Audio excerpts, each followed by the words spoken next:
Hola,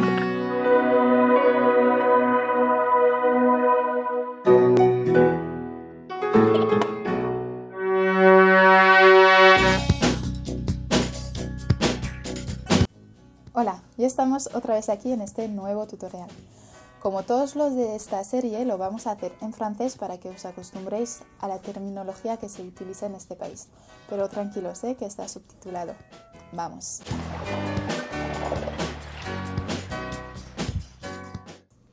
Aujourd'hui, nous allons parler du logement, c'est-à-dire à la fois les modes de location, les documents nécessaires, les aides au logement, où s'adresser en cas de difficulté, les prix de la location et les taxes à payer, et enfin les modes de location. Il existe différentes façons de se loger. La location classique, qui est en général de 3 ans, la colocation, mais aussi les hôtels meublés, les différents types de foyers, comme de jeunes filles ou jeunes travailleurs par exemple, mais aussi le Crous pour les étudiants et certaines associations qui peuvent aider à trouver une location en urgence. Les documents à la signature. Quel que soit le type de location, il y a obligation d'établir un contrat de bail.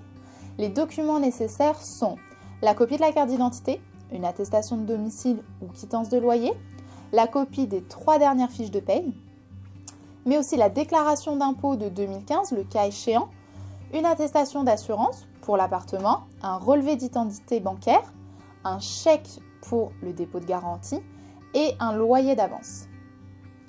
Et bien entendu, très souvent, on te demandera un garant pour lequel tu dois apporter les mêmes documents. Attention, le chèque de caution sera encaissé tout de suite lors du départ de l'appartement s'il n'y a pas eu de détérioration ou de modification sans autorisation du propriétaire. Dans le cas contraire, celui-ci pourra garder une partie ou la totalité, voire réclamer davantage. Le contrat de location.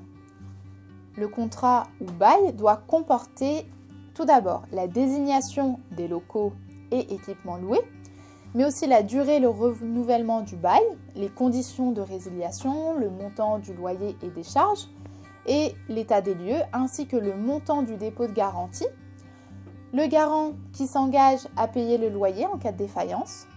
Concernant l'état des lieux, le jour de la signature, un état des lieux est fait. En effet, il s'agit d'un document obligatoire qui décrit l'ensemble des pièces et leur état. Il doit être daté et signé par les 2 parties et il faut le garder précieusement car le jour du départ, il servira à comparer l'état de l'appartement par rapport à notre arrivée. Maintenant, les aides pour accéder à votre logement. Tout le monde n'a pas de garant, c'est pourquoi il existe différents types d'aides pour faciliter les cautions.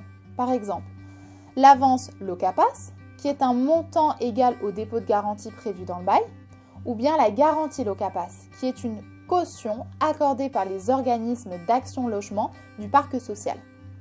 Il existe aussi des aides directes à la location qui sont attribuées sous condition de ressources par la caisse d'allocation familiale qui dans certains cas les verse directement au propriétaire. Il s'agit de l'APL, aide personnelle au logement, et de l'AL, allocation logement. Que faire si on a des difficultés pour payer le loyer ? Dans tous les cas, il est préférable de s'arranger à l'amiable avec le propriétaire pour éviter tout déclenchement de procédure d'expulsion. Ensuite, il convient également de s'adresser à une assistante sociale, soit à la mairie, à la CAF ou bien à l'agence départementale d'information sur le logement ou à des associations spécialisées. Éventuellement, on peut demander de l'aide au Fonds de solidarité de logement.